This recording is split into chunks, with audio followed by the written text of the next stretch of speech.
Olá a todos, estamos iniciando aqui mais uma aula desse nosso curso de Tópicos Avançados em Análise. Esta aqui é a terceira aula do módulo referente à parte de bifurcação. E nesta aula de hoje nós vamos apresentar o enunciado e uma primeira parte da demonstração do importantíssimo teorema de bifurcação local de Crandall-Rabinovich. Antes de mais nada, eu vou recordar alguns conceitos aqui. A nossa primeira definição é que se nós temos uma aplicação L, que é uma aplicação de um intervalo, assumindo valores no conjunto dos operadores de Fredholm de índice zero, uma aplicação de classe 1, e um lambda zero, um número real neste intervalo. Então, nós dizemos que esse lambda zero é um alto valor simples desse operador. Se o núcleo deste operador no lambda zero é unidimensional, então é gerado por um único φ0 em U, φ0 não nulo, evidentemente, e verifica essa condição chamada de condição de transversalidade, ou seja, a derivada dessa aplicação no lambda zero aplicado no elemento que gera o núcleo não pertence à imagem do operador L de lambda zero. Essa é chamada condição de transversalidade, como eu comentei, e essas duas condições implicam o seguinte. Lembra que o L é Fredholm de índice zero. O item A está nos dizendo que o núcleo é gerado por um único elemento, ou seja, o núcleo tem dimensão 1. Como é Fredholm de índice zero, a codimensão da imagem também tem que ser unidimensional. Então, isso significa que quando eu olho para a imagem como um subespaço do V, é um subespaço próprio, e para completar o V, falta um subespaço de dimensão 1. Ora, o item B está nos dizendo que esse elemento não é um elemento da imagem. Portanto, ele não é nulo e, em particular, eu posso usar ele para gerar o complemento da imagem. Com isso, nós temos que o V pode ser escrito como soma direta da imagem com o gerado por este elemento que nós sabemos que não está na imagem. Observo novamente que esse elemento é não nulo, pois se fosse nulo, ele seria elemento da imagem. Ele seria a imagem do zero pela transformação. Então, certamente é não nulo, então certamente nós podemos fazer isso. Bem, então um lambda zero que satisfaz essas duas condições A e B é chamado de alto valor simples dessa aplicação. E o que o teorema de Crandall-Rabinovich vai nos afirmar é que os autovalores simples geram pontos de bifurcação. E, além disso, vai te dar unicidade de solução na proximidade, ao redor, em uma vizinhança do ponto de bifurcação, e ainda vai te dar uma expressão, uma parametrização para essas soluções. Então, vamos ver o que diz o teorema de Crandall-Rabinovich. Então, eu preciso de uma aplicação de classe C2, ou seja, com uma certa regularidade, verificando H1. Lembra que H1 significa que f cursivo de lambda zero é igual a zero para todo lambda no intervalo i. Ou seja, que eu tenho solução trivial. Recordando, novamente, nós estamos querendo obter soluções de f de lambda u igual a zero. Estamos procurando por pares de lambda u que resolvem essa igualdade. Então, tendo uma aplicação de classe C2 com lambda zero a solução trivial e lambda zero um elemento em I, se a derivada de f com respeito a u nesse ponto lambda 0, 0 é um operador de Fredholm de índice zero e esse lambda 0 for um alto valor simples dessa derivada, simples nesse sentido aqui, verificando A e B, Então, Crandall-Rabinovich vai nos garantir que esse lambda zero é um ponto de bifurcação da igualdade dessa equação a partir das soluções triviais. E mais ainda, vai te dizer que numa vizinhança do ponto lambda 00, que é o ponto de bifurcação, essas soluções não triviais formam uma curva cartesiana, ou seja, eu tenho uma parametrização para essas soluções. E como é que a gente obtém essa parametrização? Bem, primeiro tomamos Z um complemento topológico do gerado pela φ0. φ0 é o elemento do núcleo, conforme o item A aqui em cima. Isso significa, então, que o U pode ser escrito como soma direta do gerado pelo φ0 mais esse subespaço Z. Com isso, o teorema de Crandall-Rabinovich nos diz que as soluções não triviais que bifurcam deste ponto lambda 00 têm a seguinte expressão.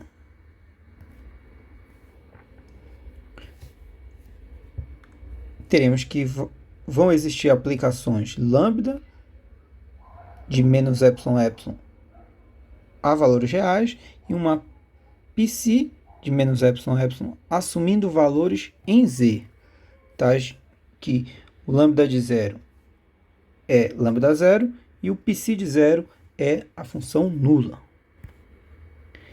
E como é a cara das soluções, a família de soluções é formada pelo par lambda de S e esta solução U de S como sendo S φ0 mais psi de S. Esse par lambda por U formam uma curva de soluções da nossa equação 3.3, lembrando que a equação 3.3 é f de lambda U igual a zero, que é a equação que nós queremos resolver. Então, esta é uma parametrização dessas soluções não triviais que bifurcam a partir deste ponto.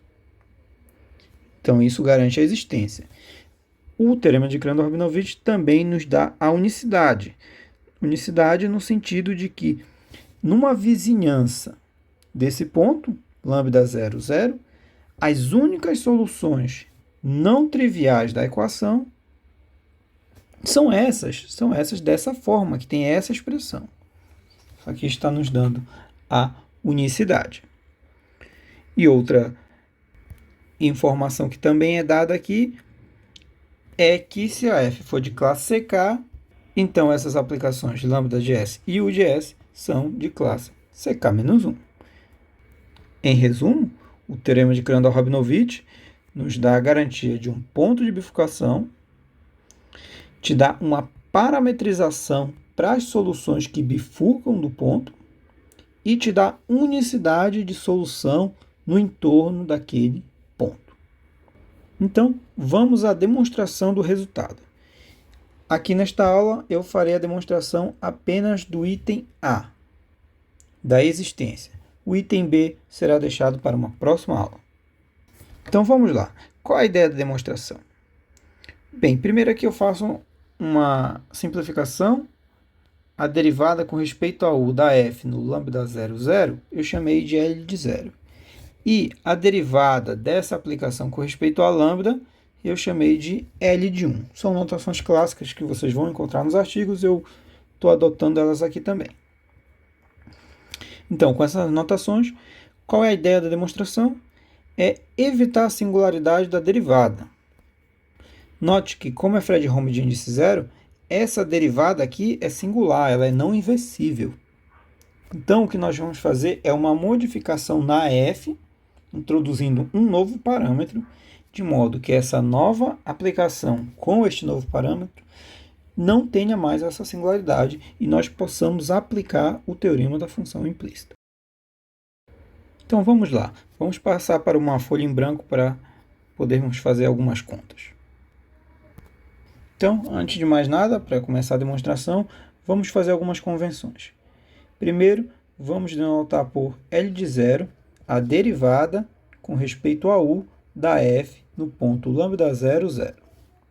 E L de 1, a derivada com respeito a lambda, da derivada com respeito a U, de f de lambda 0, 0. Essas são notações clássicas que provavelmente vocês vão encontrar em alguns artigos, então vamos adotar essa notação. Então, no que consiste a ideia da demonstração do teorema de Grandor-Rabinovich? A ideia é evitar a singularidade da derivada. Lembra que esta derivada aqui é Fredholm de índice zero, portanto não é uma objeção, então tem uma singularidade. Então, é fazer uma modificação da f de modo a obter uma nova aplicação onde nós podemos aplicar o teorema da função implícita. E a função que vai resolver nossos problemas é uma aplicação G de R cartesiano I por Z, assumindo valores em V, que a cada S lambda U, eu vou associar a G de S lambda U, dada pela seguinte expressão. A G S de lambda U vai ser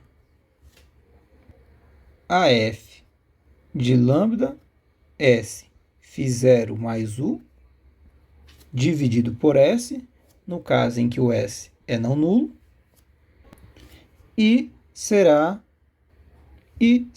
a derivada com respeito a U da F no ponto lambda 0, aplicado no vetor φ0 mais U, quando o S for igual a zero. Bem, a primeira coisa que eu observo é que essa aplicação é de classe C1. Isso pode ser feito, por exemplo, calculando as derivadas com respeito às três variáveis e vendo que essas derivadas são funções contínuas.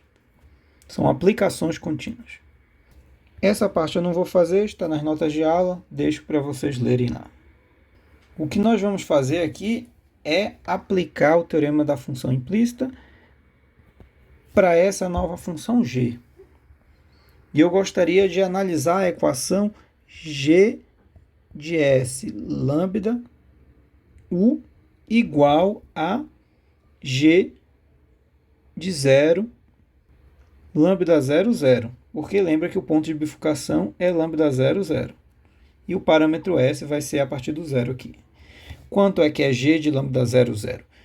Como S vale 0, eu tenho que usar essa expressão aqui. Isso vai dar a derivada com respeito a U de f lambda 0, 0, φ0 mais 0. Então, já está aqui. Agora, vocês lembram que o φ0 é um elemento que gera o núcleo da derivada no lambda 0? Pois, se ele é um elemento do núcleo, isso aqui é igual a 0. Então, nós estamos atrás de soluções dessa equação aqui. Nós gostaríamos de usar o teorema da função implícita para obter soluções desta equação. E eu gostaria de escrever lambda U em função do parâmetro S. Então, para isso, o que nós precisamos fazer? Uma vez que a G é de classe C1, o que eu preciso mostrar é que a derivada com respeito à segunda entrada, no caso é esse par, da G no ponto, nesse ponto aqui, 0, lambda 0, 0, é um isomorfismo, ou seja, é uma bijeção. É isso que nós precisamos mostrar. Então, vamos provar que esta derivada é uma bijeção. Primeiro, claro, precisamos calcular essa derivada, né? Nota que essa derivada aqui é derivada no sentido de Frechet. Como a função g de classe C1, eu posso simplesmente calcular a derivada de Gatot num ponto arbitrário e ali eu tenho a derivada de Frechet. Então, para calcular essa derivada num ponto arbitrário lambda u, eu posso calcular via o limite da derivada de Gatot.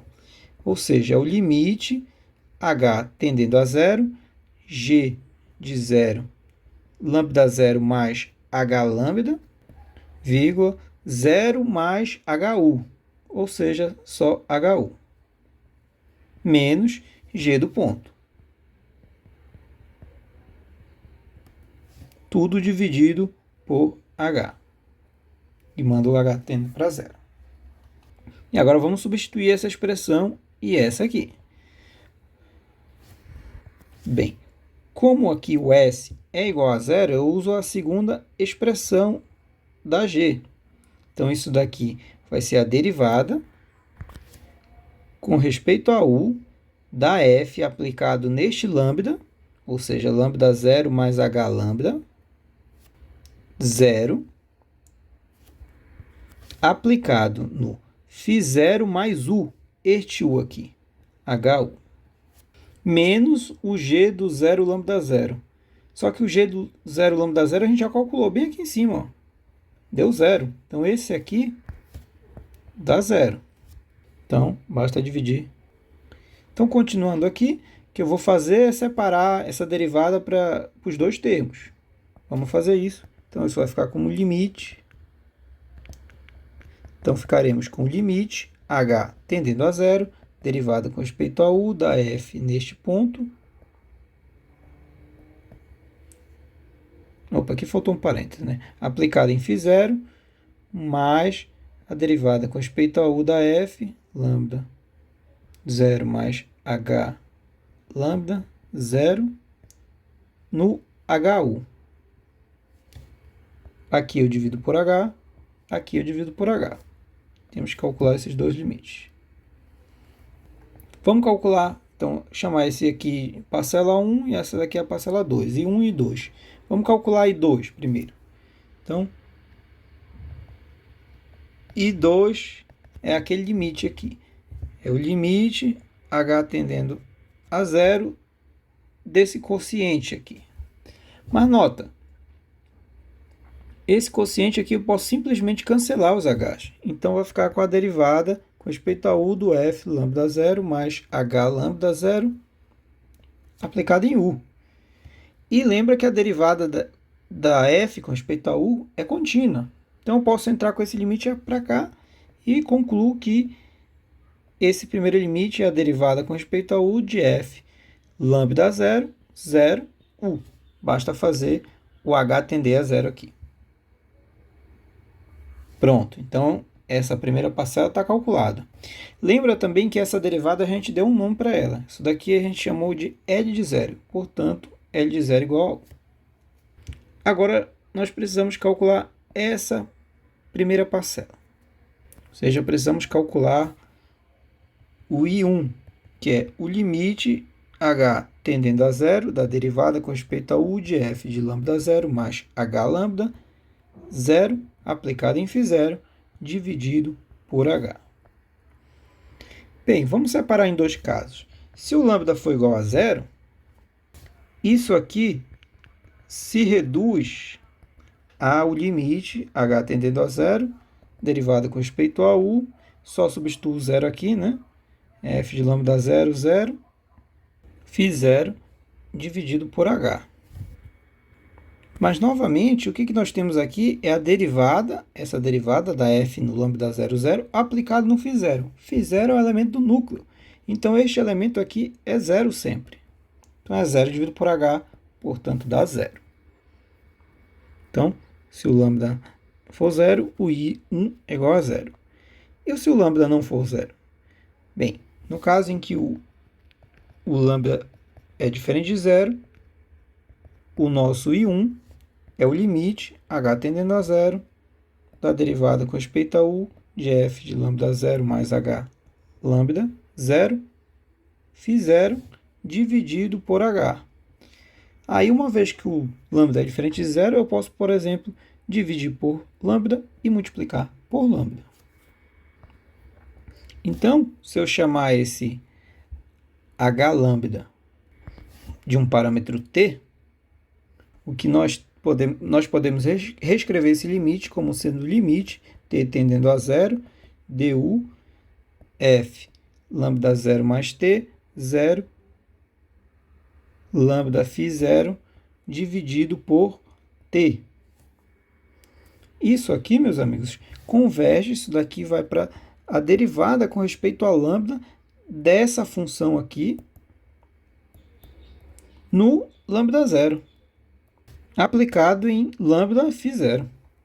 por definição do quociente de Newton. Faltou o elemento novamente aqui, faltou subtrair por derivada com respeito a U de F, lambda 0,0 multiplicado por lambda φ0. Mas, novamente, isso aqui é zero, por isso não faz falta. Podemos retirar ele aqui. Então, novamente, estamos com o quociente de Newton, portanto, pela derivada de Gatot, que coincide com a de Frechet, nós temos essa igualdade. Com isso, nós concluímos, em particular, se o lambda for igual a zero, isso aqui tudo vai dar zero. Então, o que a gente concluiu é que o I1 é sempre isso aqui. I1 vale sempre isso.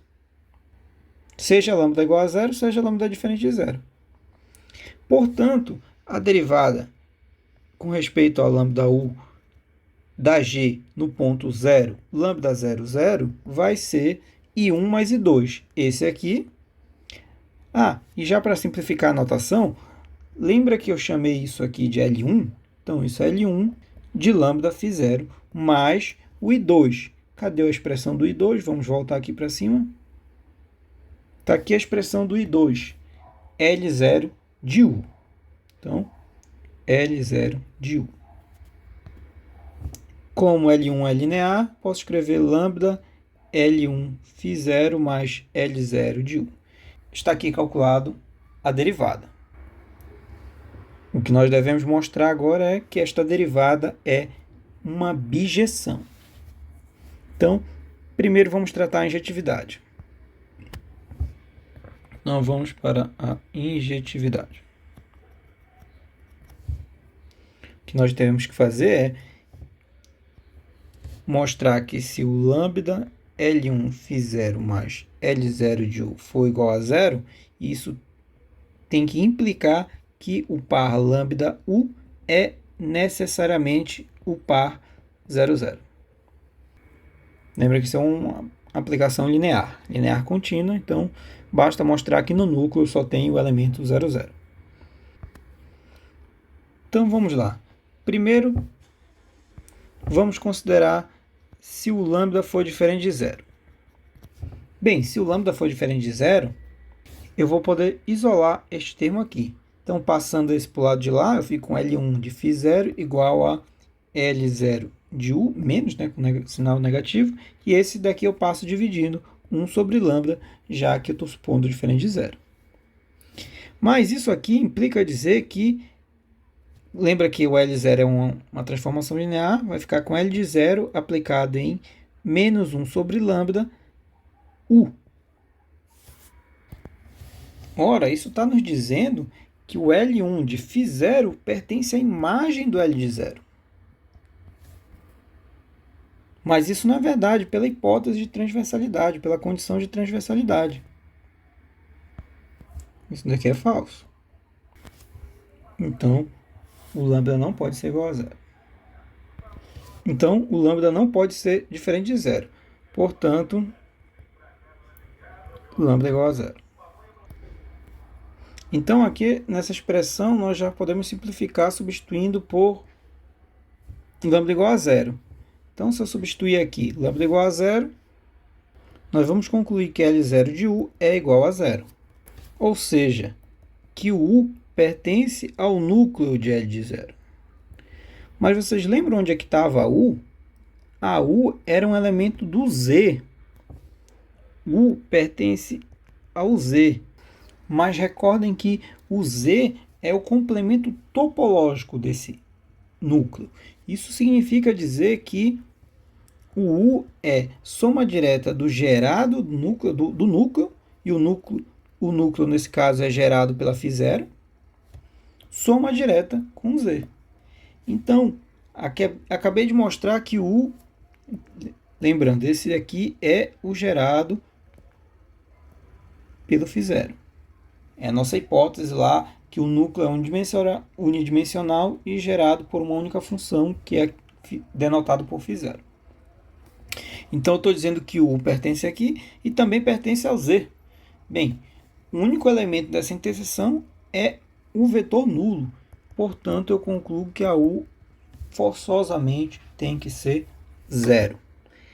Assim, fica estabelecida a injetividade dessa aplicação. Agora vamos investigar a sobrejetividade. Então, antes de passar a sobrejetividade, o que nós vamos fazer é primeiro obter uma caracterização da imagem de L de zero. E para fazer isso, o que nós vamos utilizar é a forma geométrica do teorema de Rambanach. Então, observa que esse subespaço do V é fechado, certo? Uma vez que ele é a imagem de um operador L de zero que é Fredholm de índice zero, então a imagem é necessariamente fechada, propriedade de operadores de Fredholm de índice zero, e mais, o V é a imagem soma direta com o gerado do L1 de φ0. Recorda que nós obtivemos essa decomposição lá no início. Portanto, essa imagem do L de zero ela não pode ser densa em V. Por quê? Porque em V, se eu passar o fecho aqui, dá ele mesmo. Então, o fecho da imagem não dá o V todo. Ele deixa de fora todo esse subespaço unidimensional. Portanto, essa imagem não é densa em V. Então, meus amigos, nós estamos nas condições do teorema de Rambanach.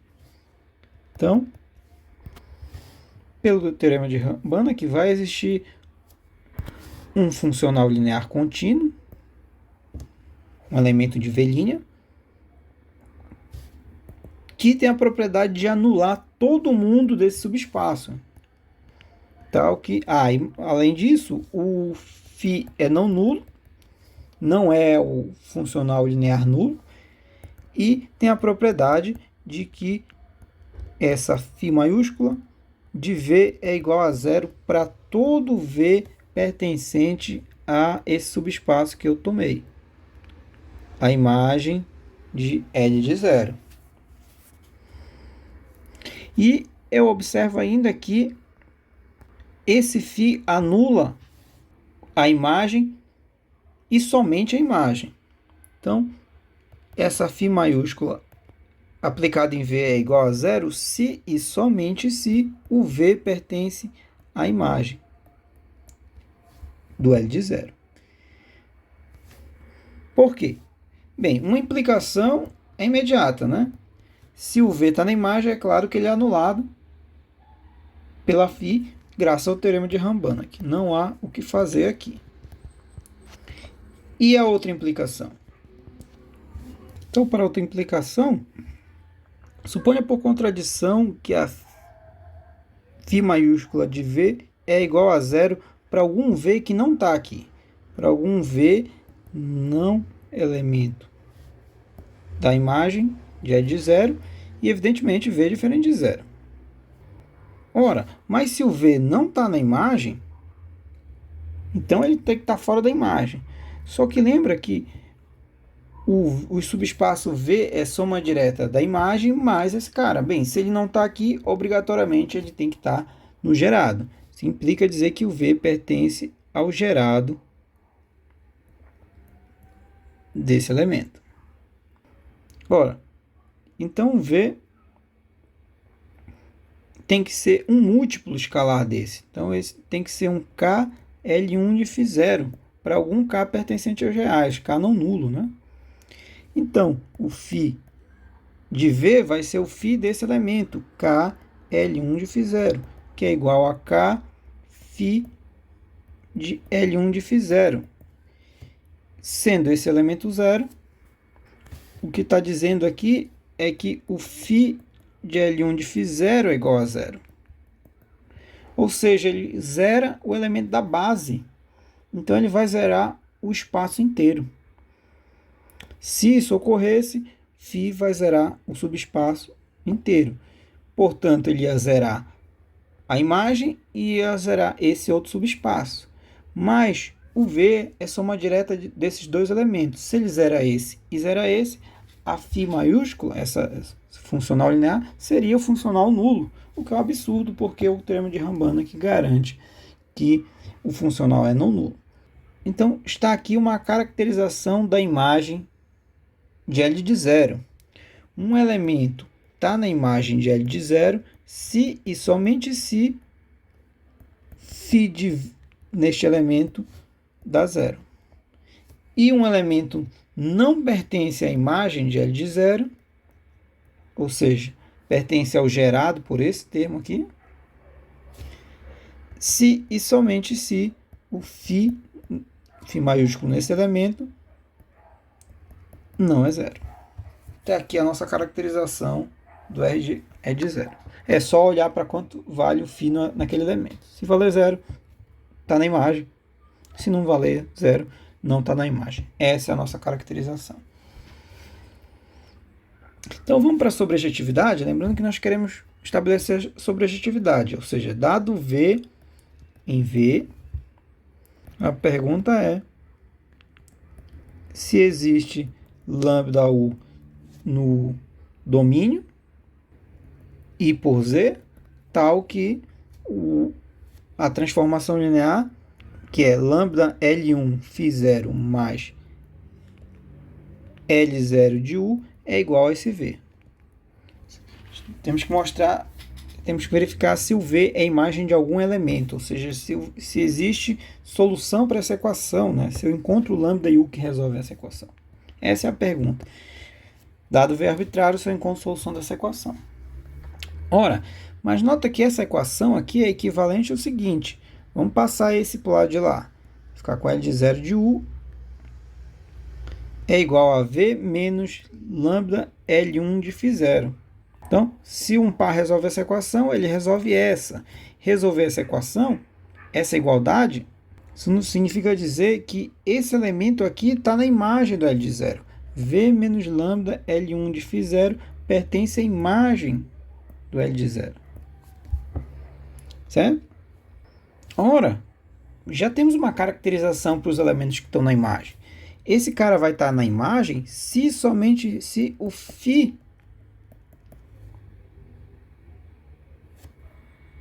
dele, φ aplicado neste elemento, foi igual a zero. Mais ainda, podemos ir adiante. Essa equivalência aqui, essa igualdade, perdão, é equivalente a φ de V, usando a linearidade desse funcional, igual a lambda φ de L1 de φ0. E agora nota que o L1 de φ0 não está na imagem. Essa é a condição de transversalidade, mais uma vez. Se não está na imagem, isso significa que esse elemento não é zero. Isso implica dizer que φ de L1 de φ0 não é zero. Se ele não é zero, eu estou autorizado a passar aí dividindo. Então, essa igualdade aqui é equivalente a lambda igual a φ de V dividido por φ de L1 de φ0. Então, está resolvida a equação. Nota que se você me der um V, o que eu faço? Dado um V pertencente ao V, como eu encontro um elemento que resolve essa equação? Muito simples. Com essa conta aqui, eu tomo lambda como sendo esse número, φ maiúsculo de V dividido por φ maiúsculo aplicado em L1 de φ0. E uma vez feito isso, uma vez tomado o lambda dessa forma, essa igualdade aqui, desfazendo isso daqui, eu concluo isso. E aí eu concluo que esse elemento, isso vai implicar que o φ deste elemento é igual a zero. Ora, mas isso vai implicar que V menos lambda L1 de φ0 pertence à imagem. Uma vez que pertence à imagem, existe uma U tal que L de 0 aplicado em 1 dá esse elemento. Só desfazer as contas, né? As contas estavam feitas de trás para frente e, portanto, essa U aqui com esse lambda resolvem a equação, porque eu passo esse termo para o lado de lá e fico com lambda, esse lambda é esse aqui, L1 de φ0 mais L0 de U igual a V. Está aqui resolvida a equação. Portanto, fica estabelecida a bijetividade desta derivada. Uma vez que está estabelecida a bijetividade da derivada, o que nós temos é que, pelo teorema da função implícita, é que essa igualdade define lambda U de maneira implícita em função de S, do parâmetro S, numa vizinhança do ponto que nós estávamos analisando, que é o ponto 0, lambda 0, 0. Ou seja, para cada S próximo do zero, né, de menos epsilon, vai existir uma única lambda e uma única U que resolvem essa equação. Ou seja, eu monto uma aplicação lambda de menos epsilon, assumindo valores reais, que essa daqui é uma lambda de S, e também uma aplicação psi de menos epsilon, assumindo valores em Z, tem uma psi de S também, de tal modo que G de S, lambda de S, psi de S é igual a zero para todo S próximo do zero, né? Para todo S pertencente a menos epsilon, Além disso, essas aplicações são de classe C1, já que a G é de classe C1. E mais uma coisa é que quando o S for igual a zero, esse lambda de zero tem que ser o ponto aqui onde eu estou investigando, tem que ser o lambda zero. E da mesma forma, o psi de zero tem que ser essa função aqui, tem que ser zero. Ok? Então, vamos usar a definição da G para ver o que nós conseguimos com essa igualdade. Bem, usando a definição da G, aí temos que considerar dois casos. S diferente de zero é S igual a zero, né? Se o S for diferente de zero, a G é AF lambda S φ0 mais o argumento que está aqui, psi de S,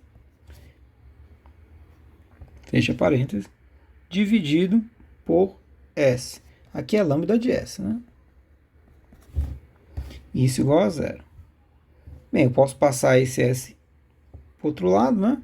Então, eu concluo que F de lambda de S, S φ0 mais psi de S, é igual a zero, para todo S não nulo, né?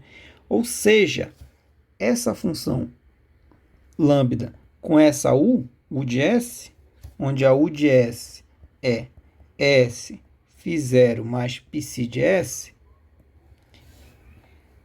esse par lambda U é uma solução da equação que nós queríamos, para S diferente de zero.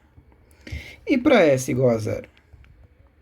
Bem, para S igual a zero, eu gostaria de provar que isso aqui também dá zero, né? Eu também gostaria de verificar que f de lambda de zero, 0 vezes φ de zero mais psi de zero, também desse zero. Vamos fazer essa conta para ver se isso vale para todo S. Que isso, nós verificamos isso aqui para todo S pertencente ao intervalo menos epsilon f, com S diferente de zero. Gostaria que essa igualdade também valesse para zero, para S igual a zero. Será que vale? Substituindo S igual a zero aqui, S igual a zero aqui, isso daqui é F de... Lembra quem é o lambda de zero? É o lambda zero. E isso aqui vai dar zero. Bem, isso aqui é evidentemente zero, porque lambda zero é uma solução trivial. É a solução trivial. Então, está demonstrado o resultado, a parte da existência. Então, nota que aqui eu obtenho uma família de soluções da equação, e mais essa família de soluções lambda de S e U de S, que são da forma, o lambda de S é o próprio lambda de S, né? E a U é essa expressão bem aqui, S φ0 mais πc de S. Quando eu mando S para zero, isso daqui converge, isso aqui é contínuo, né? Então, isso vai para lambda de zero, e esse aqui vai para zero, porque o S vai para zero, vai arrastar todo mundo para zero. Lembra que esse vai para zero também. Ou seja, é uma família de soluções, e essa família de soluções converge para cá. Então, daqui eu consigo extrair uma sequência convergindo para esse ponto, mostrando efetivamente que esse ponto é de fato um ponto de bifurcação a partir da solução trivial da equação. Falta mostrar agora a unicidade, porque o teorema da função implícita garante unicidade dessa equação. Mas eu não quero a unicidade dessa equação. Eu gostaria de unicidade dessa equação, de unicidade de solução desta equação. Ok? E não é claro que, se eu tenho solução dessa equação, eu consiga obter soluções dessa. Isso não é imediato. Essa relação não ocorre sempre. Por quê? Porque eu precisaria que a U tivesse essa cara especial. A U tem que ter essa cara especial para eu poder voltar, para eu poder recuperar as soluções da G. A U teria que ser dessa cara especial, mais alguma função Z em Z. O mesmo parâmetro S que multiplica essa tem que multiplicar essa aqui. E não precisaria ser, né? Então, a unicidade não está garantida de antemão. O que nós temos que argumentar é para provar que se o lambda U for uma solução dessa equação com o lambda U suficientemente próximo do ponto de bifurcação, aí obrigatoriamente a U tem essa expressão. E aí, uma vez a U tendo essa expressão, eu retorno para G e uso a unicidade da G. Bem, mas essa unicidade vai ficar para uma próxima aula. Eu vou encerrando essa aula por aqui. Fiquem todos bem, se cuidem e até mais.